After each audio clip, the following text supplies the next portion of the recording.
ग्रहण के बादल लगते हैं अच्छी चीजों पर, लेकिन उनको उसी की अदालत में छोड़ना चाहिए जो सबसे बड़ी है।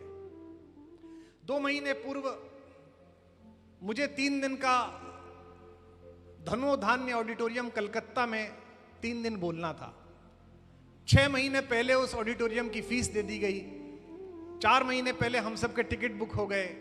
सन्मार्ग में और बड़े बड़े अखबारों में, टेलीग्राफ में विज्ञापन आ गया। लेकिन 2 महीने पूर्व जब मैं जाने वाला था तो 3 दिन पहले उस ऑडिटोरियम की बुकिंग कैंसिल कर दी गई। मैंने आयोजकों से पूछा ऐसा क्यों हुआ, तो उन्होंने कहा जी मेल जो उसमें भेजा है उसमें लिखा अपरिहार्य कारणों से। कई बार सरस्वती सत्य बुलवाती है, कारण अपरिहार्य ही था जिसका परिहार होना था।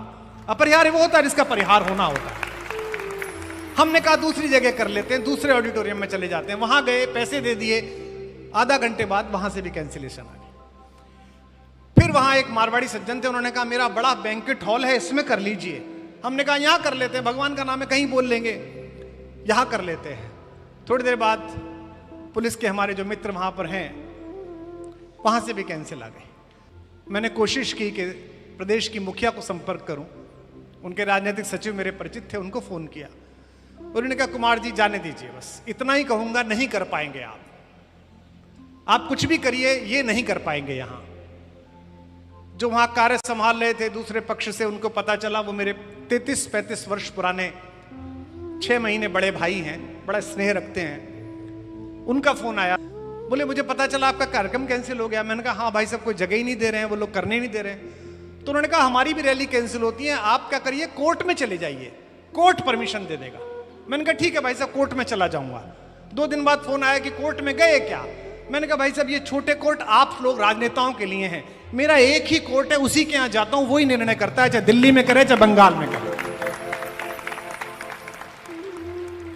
और शायद पत्रकारों के लिए ये भोजन हो सकता है, क्योंकि वो भोजन की तलाश में होते हैं। संयोग देखिए कि मैंने आयोजकों से कहा बिना सोचे समझे, भगवान पर भरोसा करके, राम पर भरोसा करके, अंतरात्मा की आवाज पर भरोसा करके इसी हॉल को 9 मई के लिए बुक कर दो।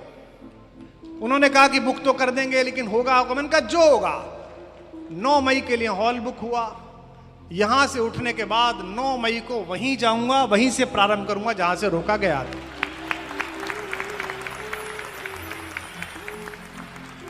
सबसे पहले भवानी ने ही कहानी सुनी थी और 2 महीने पहले कैंसिल हो गया। तो अब मैं 9 तारीख को फिर जा रहा हूं। अब भवानी भी सुनेंगे और भवानीपुर भी सुनेगा, अब तो सुननी पड़ेगी।